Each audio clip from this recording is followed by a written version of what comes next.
Whoa, Taylor Swift makes a black metal album? Hell yeah.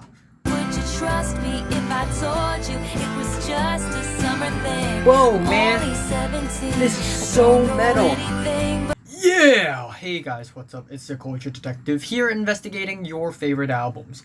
And today, I'm going to do an album review on the latest Taylor Swift album, Folklore. So, Taylor Swift, singer-songwriter, very famous. She's back with a surprise album that is Folklore. And yeah, it's a very metal album. It's her first black metal album. I mean, what can I say? What can I say? Every artist now and then needs to, venture into different musical genres, am I right? Well, sorry to burst your bubble, but I was wrong. This is actually a folk pop album. So Taylor Swift, she's back with a surprise album, and this is actually a folk pop album where she tunes everything down, where everything's quieter, everything's folkier, more organic, more raw, less poppy. I mean, it's still kinda pop, right? With the verses and the hooks and the bridges and the choruses. It's still very much pop, but she really tries to strip back a lot of the instruments. Also, this is a very low-key album. Also, Taylor Swift is working with the Desner brothers of the Nationals on this album, so we're going to expect more low-key, more steady, stern sounds. And given that this album is over 1 hour long, I have to admit, it's kind of boring. And I know that this is already an improvement upon the very edgy and cringy Reputation, also the so-so somewhat lackluster Lovers, which is better than Reputation, but still not that great. This is actually probably Taylor's best album in a long time. But still, that being said, I just don't really think it's that great. It's still not really that exciting of an album. It doesn't have to be exciting, but it doesn't quite get me. It doesn't quite click with me. The first track is called The One, and it has these really smooth strings and smooth guitars, a pretty simple sequenced beat.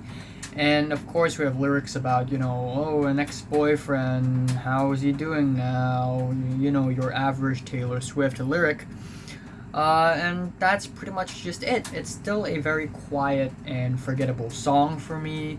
And again, I appreciate the fact that Taylor Swift is not trying to do anything crazy or anything. She's keeping it simple. She's keeping it down, and I appreciate that at least. The second track, Cardigan, is really soft. Taylor Swift does her very expressive, breathy vocals, which reminds me a lot of Lana Del Rey for some reason. In fact, the very soft beats and the very smooth, sweet instrumentals on this track are all very Lana Del Rey-esque. So that's a little distracting, but still, if you look away from the whole, is it a Lana Del Rey ripoff or not, it's still a pretty boring track.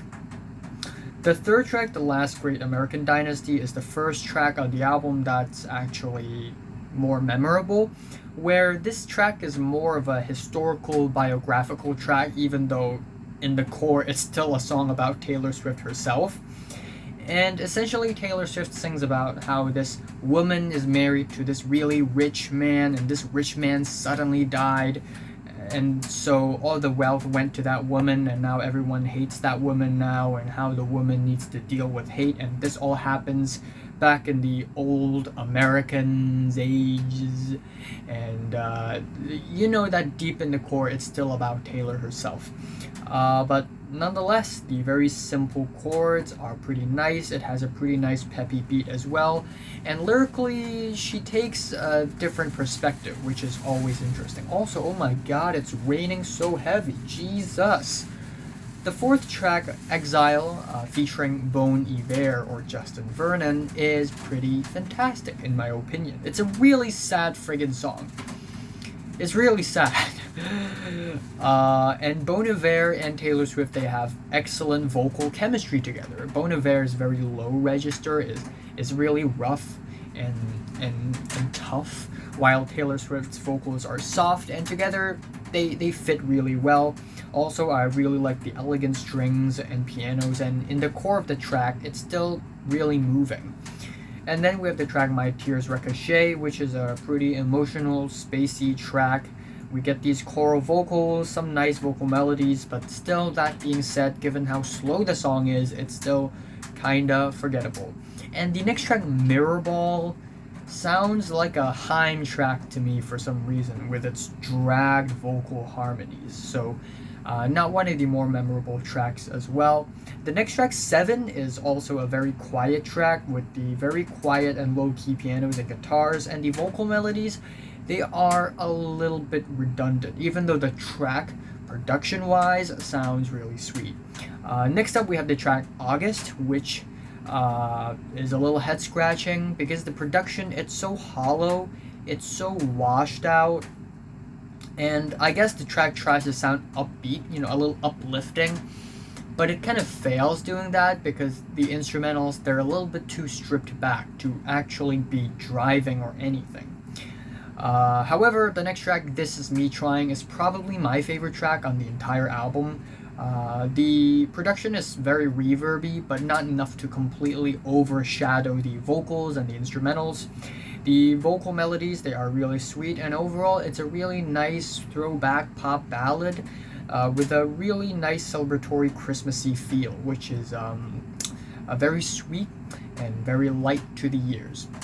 Next up, we have the track Illicit Affair, which is about an affair. And it's a really simple track, bare bones ballad. We get these finger-picked guitars, which are really raw and organic. And in the core of the song, it's actually pretty good. The vocal melodies are more memorable. And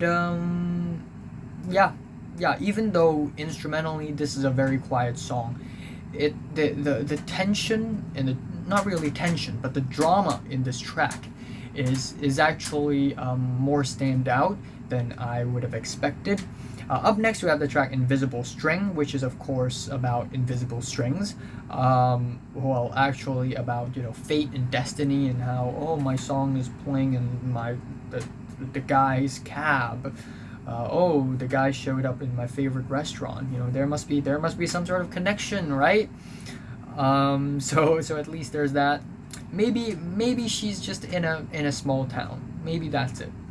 But it's a pretty simple folk pop song with some nimble vocal lines, and overall it's just meh. The next track, Mad Woman, is about mad women, in that it's a song about women getting mad, getting angry. And it's a pretty feminist song about how, I'm angry, these are my real emotions, it's not me being dumb, I'm actually legitimately angry, and I respect that. However, instrumentally, it's also kind of a forgettable song. Next up, we have the track Epiphany, and this is a pretty weird song in that melody-wise, this track sounds like a really slow, maybe a little bit modernized church gospel song, and the instrumentals are really slow, really lush as well. We get these organs and pianos, and this track is essentially about the pandemic and how Taylor Swift refers it or compares it to a war where humans have to fight each other or fight for each other. It's a it's an okay comparison, and instrumentally it's pretty interesting, but I wouldn't say it's one of the best songs on the album. Then we have the track Betty, which is a pretty interesting sounding song as well. It sounds like really Bob Dylan-esque in that we get these raw finger-picked guitars plus these really country flavored harmonicas. And this track is essentially about young love, which is something that I don't really relate to. Kill me. But Taylor Swift sort of sings in this character of Betty and it's actually one of the more interesting songs on the album lyrically.